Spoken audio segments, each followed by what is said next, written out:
Internet helps people with disabilities to escape the isolation. Internet access has tremendously improved the communication of individuals with disabilities and their sense of independence and self-determination. As a result of the internet use, improved health outcomes have also been reported by Magnuson, Hansen, and Berg in 2004. Internet gives the people with disabilities a chance to be more visible and participatory in our society. However, before they can use it for communicating, learning, or working, those people must first be able to gain access to the internet. This often requires additional assistance by other people or modified hardware and software. Here is an interesting and at the same time shocking fact. Dubransky and Hergitay used representative data collected by the Bureau of Labor Statistics and the Census of the United States. They reported that people with disabilities are less likely to live in households with computers and are less likely to be online. The main reason for people with disabilities for not using the internet is the lack of access to a computer with an internet connector or the lack of adaptive hardware and software needed to use it. For example, a text reader for somebody who is blind or a speech-to-text program for somebody with mobility issues that limits typing. As a result of the varied ways to define disability, our review will focus on four categories that describe the type of limitations. 1. My experience with engaging with the internet. Hearing and vision impairments, physical, intellectual, and learning disabilities, and other disabilities such as autism, psychiatric, and emotional disabilities.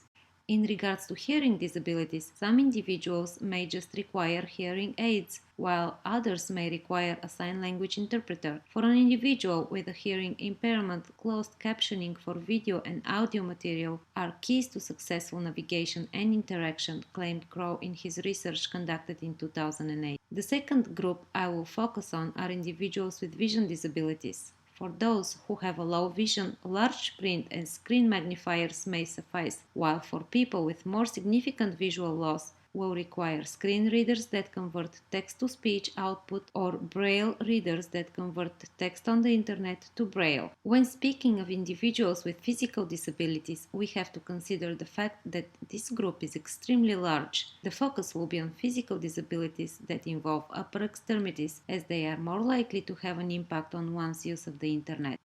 Other consideration is the level of movement an individual has.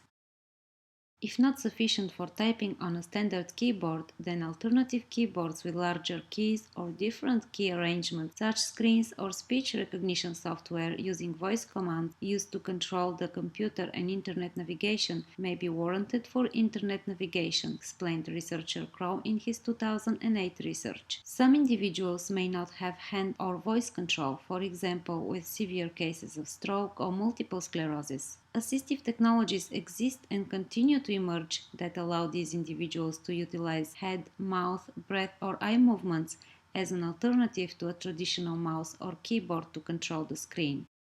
For another group of people, those with speech impairments, communication through discussion boards, blogs, wikis, and other social networking tools can be particularly beneficial, suggests Panapa. External communication devices with speech output can be also used when speech is necessary.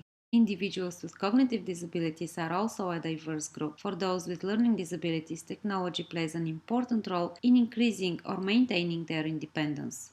Tools such as spell checker, grammar check, word prediction, and voice recognition programs that type what is spoken can be invaluable. A second group of individuals with cognitive disabilities are those with intellectual disabilities. They are identified when a person has an IQ of approximately 70 or below, along with limitations in adaptive behavior. Although sometimes benefit to these people, often caregivers are concerned about the risks for them of using the internet. The final category of disabled individuals includes those with varied disabilities like autism, spectrum disorders, ADD, and emotional and behavioral problems. Inability to interpret and respond to social cues for that category is often misunderstood, and efforts to teach such skills now include various internet-based methods. Although many laws protect individuals with disabilities from discrimination in the workplace, in public and private domains, and in schools and other learning environments, legislation specifically related to individuals with disabilities and internet access and use just recently started emerging intensively in 2010.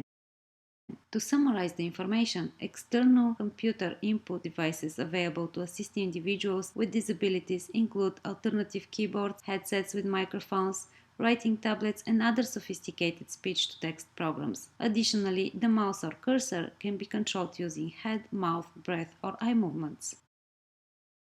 Many people with disabilities use the internet for social interactions and support. They use the internet to develop and sustain relationships. In addition, there are many online resources to assist them obtain information about their disabilities. We also see online discussions more frequently monitored by professionals who offer to help. Clearly, there is much potential for learning through the internet for students with disabilities. Virtual learning offers user-friendly web browsers and web pages that provide text transcripts with audio and captioning for video. New learning opportunities for students with disabilities are constantly offered through the internet. The ADA does not require an employer to provide a specific accommodation if it causes unique hardship, such as significant difficulty or expense. However, as noted, working from home through the use of the internet could be an option if the work can be performed at home if acceptable to the employer.